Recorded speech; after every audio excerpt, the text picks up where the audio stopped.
सोमवार से शुक्रवार सुबह 8:30 पर कमोडिटी समाचार जरूर पढ़ें। कमोडिटी ट्रेडिंग सिर्फ कमोडिटी समाचार के साथ एमसीएक्स ट्रेडर्स की पहली पसंद। अधिक जानकारी के लिए 8484998474 पर संपर्क करें। दुनिया के सबसे शक्तिशाली राष्ट्रपति के रूप में डोनाल्ड ट्रंप अपना दूसरा कार्यकाल शुरू कर चुके हैं, लेकिन कुछ देशों पर टैरिफ लगाने की जो वे बात कह रहे थे उसे तत्काल टाला है। हालांकि वे टैरिफ लगाने से पीछे हटे नहीं है। उनके उद्घाटन भाषण और आगामी बयानों से समूचा वैश्विक ट्रेड प्रभावित होगा। ट्रंप की इस दूसरी पारी की शुरुआत में नॉन एग्री कमोडिटीज में क्या हो सकता है उलटफेर, इस पर बात करने के लिए हमारे साथ है कमोडिटी समाचार सिक्योरिटीज के को फाउंडर और रिसर्च हेड अंकित कपूर। मेरा नाम है कमल शर्मा। अंकित जी, आपका स्वागत है मोलतोल इंडिया में। जी नमस्कार सर। नमस्ते अंकित जी, अमेरिकी राष्ट्रपति डोनाल्ड ट्रंप के भाषण की क्या क्या खासियत रही और नॉन एग्री कमोडिटीज के ट्रेड पर इसका क्या असर हम देखेंगे? सबसे पहले तो हम बात करेंगे मार्केट के अंदर काफी वॉलेटिलिटी चल रही है, उठा-पटा काफी देखने को मिल रही है। उन्होंने कुछ बातें कही हैं जिसको लेके सबसे पहले हमको फोकस करना पड़ेगा। सबसे पहला है उनका अमेरिका फर्स्ट को लेके वो अभी भी उस चीज को कल भी उन्होंने वापस दोहराया था कि अमेरिका फर्स्ट की नीति को अपनाएंगे। अमेरिका फर्स्ट की नीति का उनका मेन जो मुद्दा है वो ये है कि मैन्युफैक्चरिंग सेक्टर्स को बढ़ावा देना जो अमेरिका के अंदर है। वही कहीं ना कहीं अगर देखा जाए तो उनकी आलोचना भी हो रही है कि मैन्युफैक्चरिंग सेक्टर को अगर वो बढ़ावा देते हैं तो वापस से हमें जो यूएस के अंदर जो पॉल्यूशन नहीं है तो पॉल्यूशन बढ़ने की संभावना बढ़ जाएगी। वो एक अलग मैटर है। लेकिन उसके बाद में उनका एक जो सेकंड मोटो है इलीगल इमिग्रेंट्स को लेके, तो उसके ऊपर भी काफी उनकी चर्चा रह रही है कि इलीगल इमिग्रेंट्स को किस तरह से वो बाहर का रास्ता दिखाते हैं जिनके पास में दस्तावेज नहीं है। तो बहुत से एक क्रिटिक्स आ रहे हैं कि ऐसा करना गलत होगा, लेकिन मुझे मानना है कि ऐसा करना गलत नहीं होगा। कहीं ना कहीं अगर देखा जाए तो हर कंट्री इलीगल इमिग्रेंट्स को निकालने के लिए बिल्कुल तत्पर रहती है। इंडिया में भी चला था, अभी तक उसका कोई नतीजा निकला नहीं है। लेकिन हर कंट्री इलीगल जितने भी चीजें हैं, हमने एक मूवी देखी थी शाहरुख खान की जो डंकी आई थी, वो उसी के ऊपर बनी हुई थी। तो ये सारी चीजें इसी पे चल रही थी। तो उनका जो मेजर सिनेरियो है वो ये है कि जो इलीगल इमिग्रेंट्स हैं जो मैक्सिको की तरफ से मेजरली हमको उनको देखने को मिलता है, उसके ऊपर उनका फोकस रहेगा कि उनको कैसे बाहर निकाला जाए या फिर उनको लीगल जो है उनको राइट्स दिए जाएं। उसके ऊपर उनका फोकस रहेगा। किस तरह से करते हैं वो उस समय देखना होगा। कॉर्पोरेट टैक्स के ऊपर उनका बहुत ज्यादा फोकस है। कॉर्पोरेट टैक्स वो 21% से 15% करने की इच्छा रखते हैं। अगर वो 15% करते हैं तो डेफिनेटली कहीं ना कहीं वापस से ग्लोबल इकोनॉमी में इन्फ्लेशन का डर एक बार वापस से बढ़ जाएगा। वहीं अगर उन्होंने एक और बात करी है पनामा कैनाल को लेके, पनामा कैनाल के लिए वो वर्ल्ड वाइड आलोचना करते रहे हैं कि इसके ऊपर चीन का और रशिया का काफी दबदबा बना हुआ है। और पनामा कैनाल के जब से उन्होंने दिया था पनामा को, जो उनका कैनाल है पूरा पनामा को सौंप दिया था, तो अमेरिका की तरफ से एक बहुत गलत डिसीजन था, क्योंकि आज की तारीख में वहां पे सबसे ज्यादा जो कॉस्ट है वो अमेरिका ही बेयर कर रहा है। वहीं अगर बात करें तो इन्होंने एक चीज और निकाली है कि अमेरिका के अंदर सिर्फ 2 ही जेंडर होंगे, एक मेल जेंडर और एक फीमेल जेंडर। ट्रांसजेंडर की उन्होंने जो परिभाषा है या फिर एलजीबीटी है उसको लेके जो वहां पे सुविधाएं दी जा रही थी उसको उन्होंने बंद करने का प्रस्ताव दिया है। ब्रिक्स के जो देश हैं उनके ऊपर कहीं ना कहीं अगर देखा जाए तो उस पर सख्ती बरतने की बात करी है कि अगर उन्होंने अमेरिका के अगेंस्ट में कुछ भी करा तो कहीं ना कहीं प्रॉब्लमेटिक सिचुएशंस हो सकती हैं, उनको नतीजे भुगतने पड़ेंगे।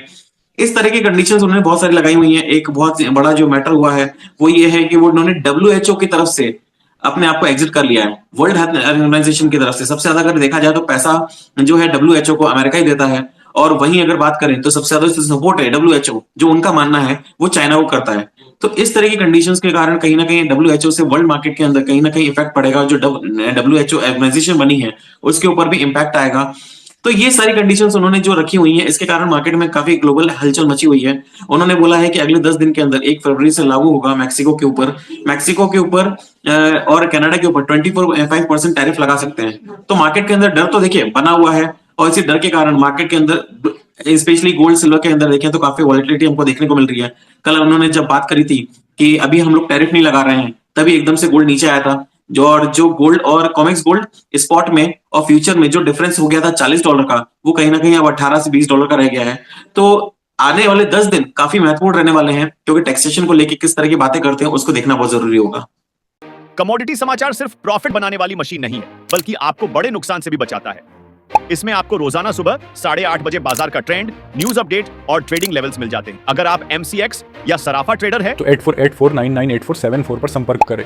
जी, और गोल्ड सिल्वर जो है उस पर आपने असर बताया कि भाई कल जो गैप दोनों में वायदा और स्पॉट में बढ़ गया था, लेकिन एक ट्रेडर को आप क्या सलाह देंगे कि गोल्ड सिल्वर में अब ट्रेड करते समय, यानी आपने 10 दिन की भी बात कही है चेतावनी वाली, उसमें कैसे ट्रेड करना चाहिए एक ट्रेडर के लिए और क्या लेवल्स का ध्यान रखें?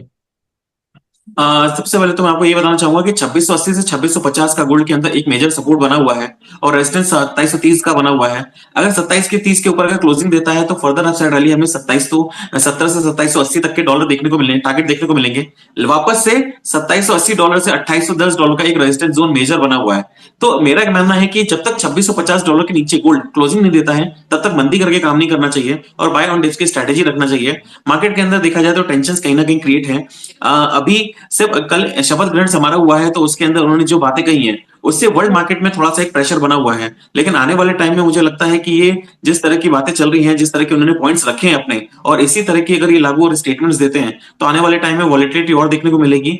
अमेरिका कंडीशंस में जो इन्फ्लेशन बढ़ रहा है, मुझे लगता है कि अगर इनकी नीतियां इसी तरह की रही तो आने वाले टाइम में अगर इन टैरिफ से बढ़ा देते हैं, सच में अगर ये सच में टैरिफ बढ़ाते हैं तो इन्फ्लेशन वापस से बढ़ेगा, क्योंकि मैन्युफैक्चरिंग सेक्टर अभी डेवलप करना वो स्टार्ट करेंगे तो बहुत टाइम लगेगा। अमेरिका फर्स्ट की नीति बोलना आसान है, करने में टाइम लगता है। अगर ये सारी चीजों को अगर स्टार्टिंग में बिना किसी प्रिकॉशन के या फिर बिना किसी साउंड मेथड के अगर करा गया तो इन्फ्लेशन का डर बनेगा और ग्लोबल मार्केट को इंपैक्ट करेगा। तो गोल्ड के अंदर स्पेशली अगर कहीं भी तनाव होता है, चाहे इकोनॉमिक तनाव हो या चाहे वॉर वाली कंडीशन हो, गोल्ड एक सपोर्टिव कैरेक्टर में प्ले करता है। तो बाय ऑन डिप्स की स्ट्रेटेजी रहेगी 2650 का स्टॉप लॉस रहेगा पोजिशनल बेसिस पे। आने वाले टाइम में 2770 2780 तक के टारगेट देखने को मिलेंगे। और सिल्वर के लिए क्या कहेंगे आप?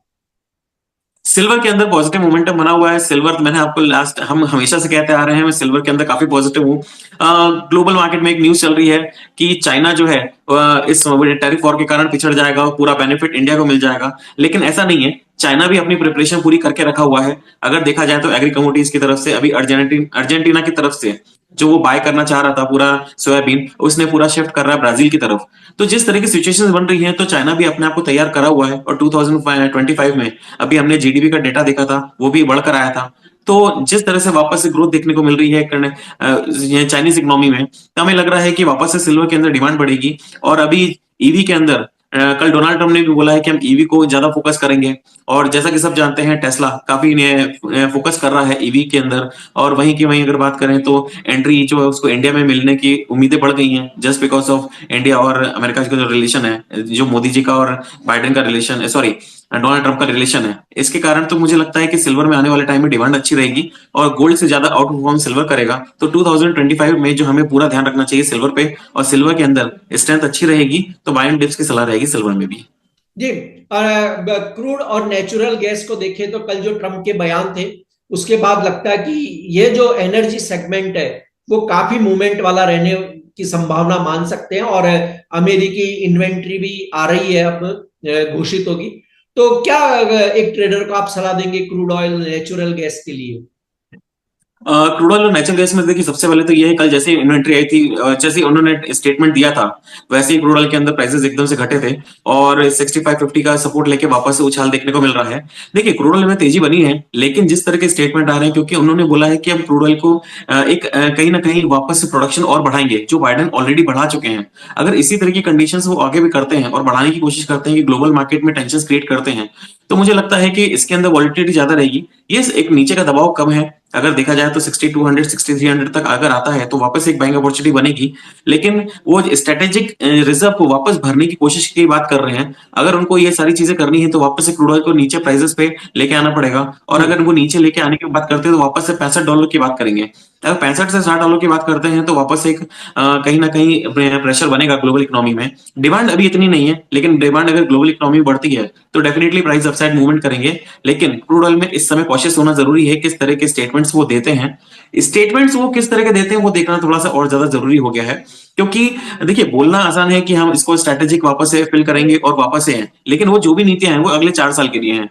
अभी हाल फिलहाल में उनका जो डिसीजन रहेगा, अब ओपेक क्या डिसीजन लेता है, इसके बाद में मिडिल ईस्ट किस तरह से रिएक्ट करता है, रशिया के साथ में इनके संबंध वैसे भी देखा जाए तो डोनाल्ड ट्रम्प के अच्छे हैं, तो इम्पैक्ट कहीं ना कहीं हमको देखने को मिलेगा। लेकिन यस, अभी थोड़ा सा कॉशियस होकर रहना सभी सब्सक्राइबर्स या ट्रेडर्स जितने भी हैं उन सभी के लिए कॉशियस होना बहुत जरूरी है। इन्वेस्टर्स को भी थोड़ा सा अभी कॉशियस होकर चलना चाहिए ग्लोबल इक्विटी मार्केट्स में भी। तो मुझे लगता है कि क्रूड ऑयल के अंदर थोड़ा सा अगले 8 से 10 दिन क्रूशियल रहेंगे, लेकिन मेरी सलाह अभी भी यही रहेगी, जो ट्रेंड है as per technical analysis trend positive बना हुआ है। कोई भी अगर तेज गिरावट मिलती है तो बाइंग ऑन डिप्स की अपॉर्चुनिटी बनी रहेगी। और नेचुरल गैस के लिए आप क्या कहेंगे, क्योंकि जैसे उन्होंने कल कहा भी कि अमेरिका एक्सपोर्ट बढ़ाना चाहता है और रसिया पे भी हो सकता है कि जैसे आपने भी कहा, और ये भी चर्चा है कि शायद जो बाइडेन ने जाते जाते जो कड़े प्रतिबंध लगाए थे उनको वो थोड़ा आसान कर सकते हैं। बिल्कुल, उनको आसान करने की उनकी प्राथमिकता रहेगी, क्योंकि ग्लोबल मार्केट में सिचुएशन जो है इस समय टेंशन भरी है, और कहीं ना कहीं टेंशन ज्यादा होती है तो वॉलेटिलिटी क्रिएट होती है। तो अभी तक देखा जाए तो उन्होंने कल पूरी स्टेटमेंट में कहीं भी रशिया को लेकर कोई बात नहीं करी है। उन्होंने मिडिल ईस्ट को लेकर बात करी है, उन्होंने चाइना को लेकर बात करी है, उन्होंने टैरिफ को लेकर बात करी है, उन्होंने जो पैनामा कैनाल वगैरह है उसको लेकर बात करी है, मैक्सिको के साथ में रिलेशन की बात करी है, बॉर्डर पे एक लाइन खींचने की बात करी है। तो सारी बात करी, रशिया के ऊपर उन्होंने कोई स्टेटमेंट दिया है तो उनकी क्या नीति रहेगी वो देखना जरूरी है। और इस समय नेचुरल गैस एक ऐसी कमोडिटी है जो सबसे ज्यादा वोलेटाइल हो रखी है, जो आज की तारीख में सिल्वर से भी ज्यादा वोलेटाइल है। तो कहीं ना कहीं अगर देखा जाए तो नेचुरल गैस के अंदर थोड़ा सा कॉशियस होकर चलना चाहिए। लेकिन लास्ट रिपोर्ट जो मैंने आपके साथ में बात करी थी, नेचुरल गैस हर 4 साल में, नेचुरल गैस हर 4 साल में अपना एक लो के आसपास आता है जो 130 रुपए के आसपास होता है, और वापस से अगले 2 साल में हाई बनाता है। तो 2016 में भी इसने यही करा था, 2020 में भी यही करा था, 2024 में अब इसने लो लगा चुका है 130 रुपए के आसपास। तो अब 2026 तक का वेट है, तो हमें लगता है कि 2036 में 26 तक हमें नेचुरल गैस के अंदर नए हाई देखने को मिलेंगे। नेचुरल गैस के अंदर अभी जो ट्रेडिंग लेवल्स हैं, अगर आपको ये 320 रुपए 318 रुपए के आसपास मिलता है तो बाइंग कर सकते हैं इंट्राडे के लिए। स्टॉप लॉस इसके अंदर 310 के नीचे क्लोजिंग रेसिस का रहेगा। टारगेट वापस से हमें 345 तक देखने को मिलेंगे। अंकित जी, जो बेस मेटल्स है उसका मूल आधार चाइना है, क्योंकि चाइना की डिमांड ही बेस मेटल्स के बाजार को पूरा प्रभावित करती है। तो बेस मेटल्स को लेकर के आप क्या राय देंगे ट्रेडर्स को, और क्या करना चाहिए, कौन सी बेस मेटल्स को पहले उसे प्रायोरिटी देनी चाहिए? बेस मेटल देखिए, सबसे पहले कोई इम्पैक्ट करता है तो वो कॉपर है। कॉपर एक हेल्दी कमोडिटी है। जो कॉपर है, अगर चाइना की तरफ से देखें तो 40% कॉपर ग्लोबल मार्केट का कंज्यूम जो है चाइना करता है। अमेरिका फर्स्ट की बात कर रहे हैं तो वहां पे कहीं ना कहीं टैरिफ्स अगर लगते हैं तो डेफिनेटली कॉपर के ऊपर वापस से तेजी बनती हुई दिखेगी। डिमांड देखिए, डिमांड एकदम से कम नहीं होती है। अगर कोई भी टैरिफ्स वगैरह लगते हैं तो उसके ऊपर प्राइसेस का इम्पैक्ट देखने को मिलेगा। हाल फिलहाल में अभी कोई टैरिफ लगा नहीं है तो उसके ऊपर अभी सोचना बहुत ज्यादा जल्दीबाजी हो जाएगी। लेकिन कॉपर एक पॉजिटिव ट्रेंड बना हुआ है इंट्राडे के हिसाब से या फिर शॉर्ट टर्म के हिसाब से अगर बात करें तो 830 से लेके 823 का एक मेजर सपोर्ट जोन है। तो सपोर्ट जोन में बिकवाली करके काम नहीं करना चाहिए। अगर वापस से कॉपर अभी 832 833 के आसपास चल रहा है, अगर 835 के ऊपर ट्रेड करना चालू करता है तो बाइंग कर सकते हैं। वापस से हमें अपसाइड रैली में कहीं भी 845 तक के टारगेट देखने को मिलेंगे। ओवरऑल इकोनॉमिक की बात करें तो इकोनॉमिक में जिस तरह से वापस से बढ़ रही है चाइना की इकोनॉमी, जिस तरह से हमने ग्रोथ देखना चालू करा है, चाइना का स्टेटमेंट भी था कि 2025 में हम वापस से रिवाइव करेंगे। तो मुझे लगता है चाइना वापस से रिवाइव करेगा और बेस मेटल्स को वापस सपोर्टिव देखने को मिलेंगे हमें। जी, आपका कोई डिस्क्लेमर अंकित जी? जी, मार्केट में हमारी कोई भी पोजीशन नहीं है। अगर हम लोग कॉल्स वगैरह प्रोवाइड करते हैं उसके चक्कर में किसी ट्रेडर्स की पोजीशन हो सकती है। धन्यवाद, बहुत बहुत आभार आपका।